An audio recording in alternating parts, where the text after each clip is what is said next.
Joining us now to review some of the headlines of today's newspapers from around the world is Arise News analyst Emmanuel Efeni.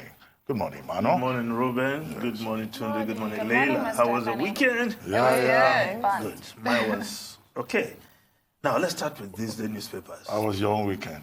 It was By the cool. way, I saw your picture in this day style. Okay. Yeah. Looking dapper. Yeah. Mr. Efeni is always looking dapper. Thank you, Leila. And I know Tunde will concur. Check out this tie. That's the first thing I said this morning. I love your tie. Thank you. Now, let's start with this day. Buhari Queries Nanono over fertilizer import waivers. Cancels licenses. CBN warns banks.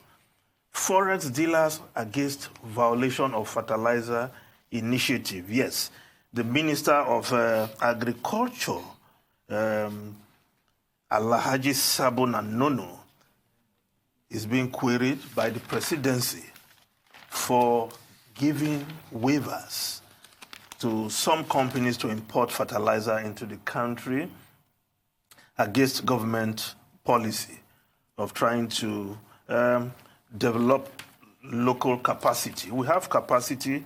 Some of these fertilizer plants, including Notore, which is one of the biggest, formerly known as NAFCON. We have capacity, but not enough to meet local demands.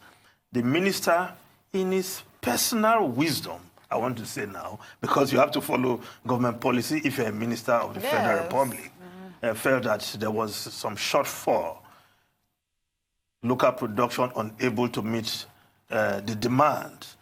But the government also signed an MOU, memorandum of understanding, with Morocco to help further develop the fertilizer production capacity of the country.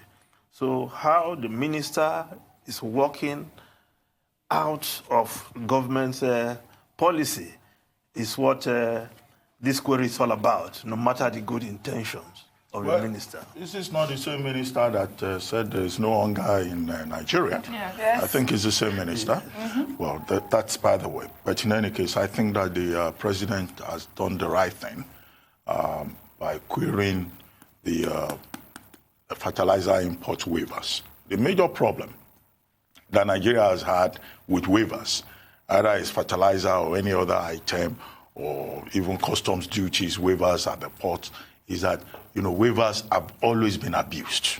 Exactly. And it's, it's governed by complete lack of transparency, and favoritism also is used to favor some people, to create unnecessary monopoly and change, the picture of competitiveness in the business environment. So I think the president must have queried the minister on the basis of some of these factors. But the major trigger for this was that the local producers of fertilizers protested, to the president that, look, imported fertilizer is going to put them at a disadvantage. And if indeed the whole idea of the agreement with Morocco is to develop the local industry, then of course you also have to make sure that you don't crowd them out of the market. I'll be surprised if the minister, decided on this unilaterally on his own. That's why he's getting the query. Because the procedure will be that, he will have to go through the office of the Minister of Finance, and the president, will be the one to approve any kind of waiver, considering the implications for the economy. Because I recall that when Dr. Ngozi Okonjo-Iweala was Minister of Finance, we did an audit, of the waivers regime in Nigeria. And it was indeed discovered that there was a lot of fraud. And at that time, the government had to say, no, you can't grant waivers to this category of items. And you cannot also use it for political patronage. I hope when this is investigated, the presidency will not discover that maybe there's favoritism and political patronage involved. So we'll keep a watch on this developing news to see how the minister will respond to the query and what will follow.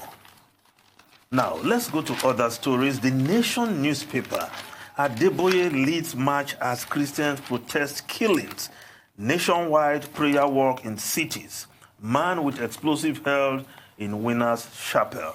While the Daily Sun reporting similar story, CAN, that's the Christian Association of Nigeria, Pastor Adeboye, march against killings, kidnappings. National Assembly leadership to meet Buhari over insecurity service chiefs. Bomb scare at Living Faith Church. While the Nigerian Tribune, Christians flood streets, walk against insecurity, killings. CAN President Adeboye lead prayer walk protests. National Assembly leadership may meet Buhari this week. The insecurity in the country still a major talking point, and rightly so, because security is at the heart of everything. If we're not secure, you cannot develop the economy. Investors will not come if the country is so insecure. But for we Nigerians, we the people, to be so insecure, you are not sure of what will happen next. You cannot ply some major highways in the country for fear of being kidnapped, being killed, and the service chiefs, they are still in place. But what are your thoughts, Mr. Efeni, as, a senior member of the body of Christ? Images like this, because the church is often accused of sitting on the fence, not taking a firm stance.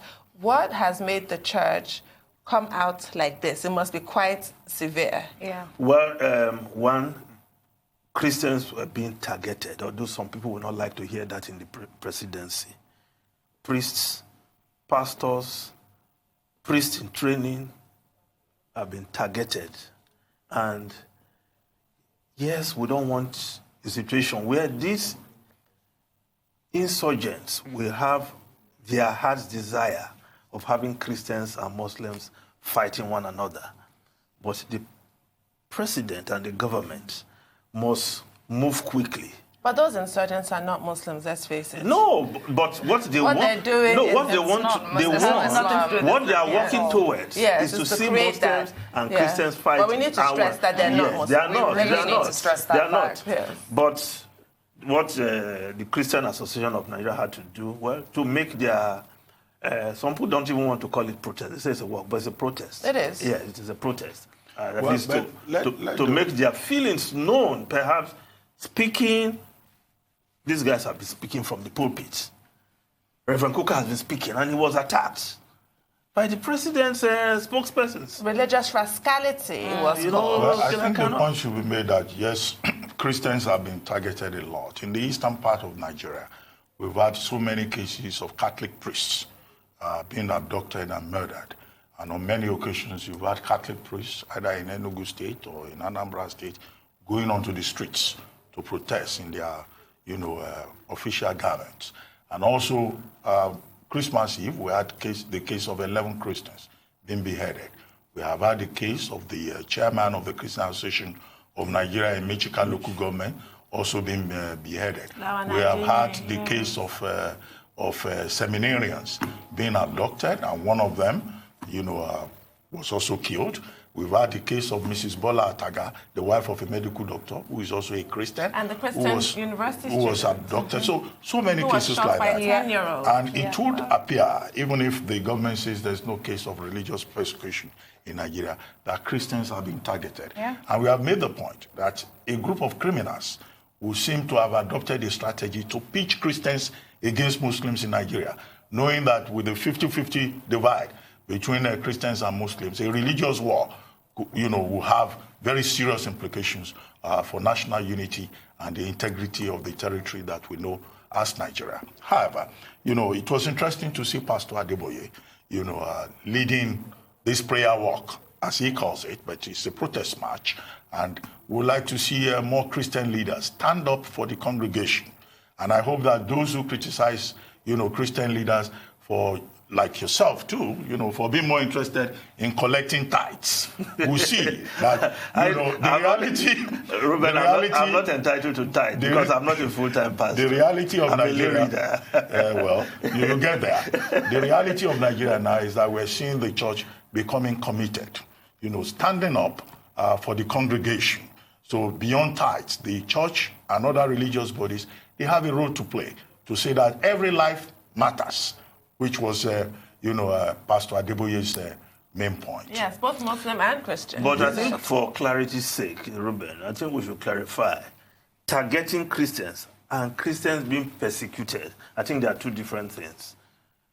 Targeting Christians and Christians being persecuted. Because when you use the word Christians being persecuted, it's like there's an official policy against Christians. No, but if we say... No, persecution doesn't have to come alone from the state. Non-state actors can persecute Christians. And in this case, non-state actors So are it's a generic word. Christians. Okay. Just to... But then they're attacking Muslims Christians are being targeted. That's the thing. Muslims are also being targeted. because they're not Muslims. Exactly. They attack Muslims But too, there is a honestly. regularity to the choice of targets now, that looks like seems deliberate. it seems deliberate, premeditated. So that's where the problem lies. Yeah, so we look forward to seeing government action that will douse this atmosphere of persecution, if you will. Now let's move on to other stories. The Vanguard newspaper, the lead story is still the same. Anarchy loans, clerics warn as protests hold nationwide.